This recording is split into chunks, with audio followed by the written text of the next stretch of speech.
لا الہ الا اللہ، نہیں ہے کوئی خدا سوائے اللہ کے،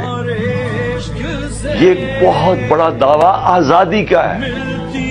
اس کے اندر پورا ایک فلسفہ ہے۔ یاد رکھیں یہ آپ اللہ کے سامنے دعویٰ کرتے ہیں کہ کوئی نہیں ہے خدا اللہ تیرے، بلکہ آپ سارے بت توڑ دیتے ہیں جو آپ کے اندر رکاوٹ بنے ہوتے ہیں اوپر جانے میں۔ سب سے بڑا بت تو جی خوف کا بت ہے۔ یہ جب آپ کا ایمان ہو جاتا ہے آپ آزاد ہو جاتے ہیں، اس لیے یہ خوف کو ختم کریں کہ ڈرا کے دھمکا کے ہم یہ کر دیں گے وہ کر دیں گے اور ساری قوم کو اس طرح بھیڑ بکریوں کی طرح رکھنا، یہ کوئی زندگی نہیں۔ میں بار بار کہہ رہا ہوں کہ میرے لیے غلامی کی زندگی سے بہتر موت ہے، اور میں یہ چاہتا ہوں کہ جب ہم سب میں یہ اسپرٹ آ جائے پھر ایک قوم وہ بنے گی جو